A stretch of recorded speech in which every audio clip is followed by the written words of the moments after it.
Alors, parlons d'un sujet qui, au Gabon, est bien plus qu'une simple formalité administrative, le dépôt du bilan comptable. On pourrait croire que c'est juste de la paperasse, mais attention, l'ignorer, c'est s'exposer à des risques énormes, tant sur le plan financier qu'opérationnel. Pour un dirigeant, ce n'est pas juste une option de s'y intéresser, c'est une obligation absolue. Et c'est la question que tout chef d'entreprise devrait se poser. Est-ce que tout est en ordre? Parce qu'une simple omission, un petit oubli, peut vraiment déclencher une avalanche de problèmes. Allez, on va plonger dans le vif du sujet et décortiquer tout ça ensemble. Ok, pour bien comprendre, commençons par la base. Pourquoi est-ce que cette obligation existe? Eh bien, ce n'est pas juste pour compliquer la vie des entrepreneurs, loin de là. C'est vraiment le socle sur lequel repose toute la crédibilité et la légalité d'une entreprise au Gabon.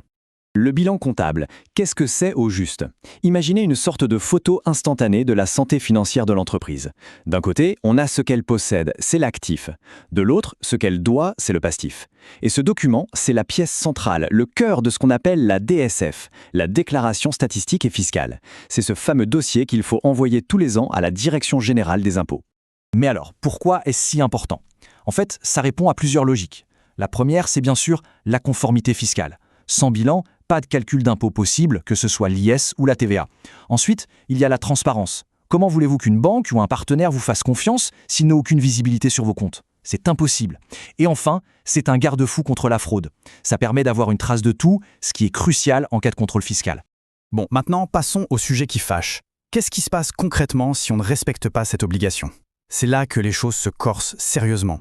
Parce que les sanctions, elles ne sont pas juste un petit avertissement. Non, c'est une véritable escalade qui peut très vite mettre l'entreprise à genoux.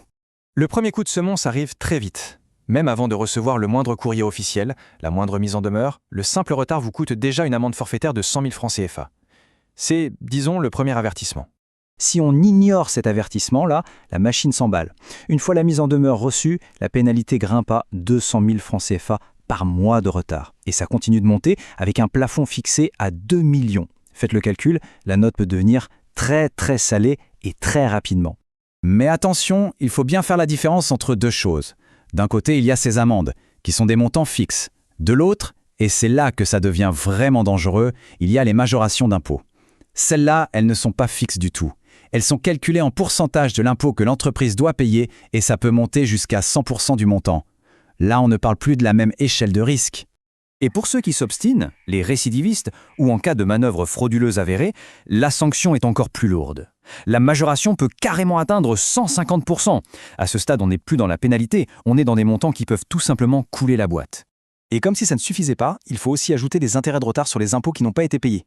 Le calcul est simple mais il fait mal, c'est 10% dès le premier mois de retard et ensuite 3% pour chaque mois qui suit. C'est une couche de plus qui vient s'ajouter à la pile de pénalités. Jusqu'ici, on a parlé d'argent, mais il y a un autre type de risque, qui est peut-être encore plus grave. Ce sont les sanctions qui ne touchent pas directement le portefeuille, mais qui peuvent paralyser, littéralement, toute l'activité de l'entreprise. Imaginez un peu le scénario. Du jour au lendemain, les comptes en banque de l'entreprise sont bloqués. Fini. Impossible de payer les salaires, impossible de régler les fournisseurs, c'est l'asphyxie financière totale. Ajoutez à ça une interdiction de participer au marché public, ce qui pour beaucoup d'entreprises, c'est une source de revenus vitale qui disparaît. Et le coup de grâce, ça peut être la fermeture administrative. Au-delà de toutes ces sanctions administratives et financières, il y a un dégât qui est beaucoup plus subtil mais tout aussi dévastateur. C'est la perte de confiance. Une entreprise qui n'est pas en règle, c'est une entreprise à qui on ne peut pas faire confiance. Les banques vont hésiter, voire refuser de prêter de l'argent. Les partenaires commerciaux vont prendre leur distance. Et regagner cette confiance, ça prend bien plus de temps et d'énergie que de régler une amende. Bon, le tableau est assez sombre, c'est vrai, mais face à une situation comme celle-là, tout n'est pas perdu. Heureusement, il y a une marche à suivre pour régulariser les choses et remettre son entreprise sur de bons rails. Alors voyons ce plan d'action, étape par étape. Il y a 4 étapes clés. La toute première, c'est de mandater un expert comptable. C'est non négociable.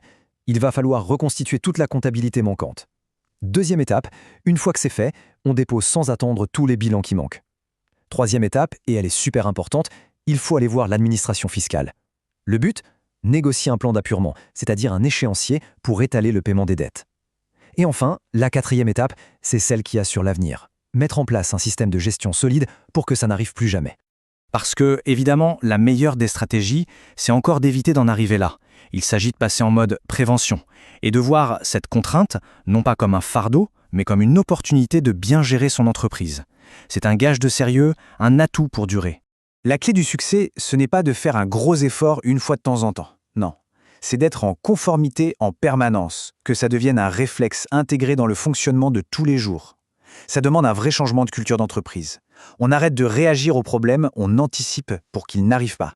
Alors comment on fait ça concrètement ? Il y a 3 bonnes pratiques qui ressortent. D'abord, une planification au cordeau des échéances fiscales. On se fait un calendrier et on s'y tient. Ensuite, on s'aide avec des outils numériques pour avoir un suivi. Et enfin, hyper important, on se fait accompagner par un cabinet comptable qui connaît bien le contexte local. Parlons de ces outils numériques. Un bon logiciel de gestion, c'est un vrai game changer.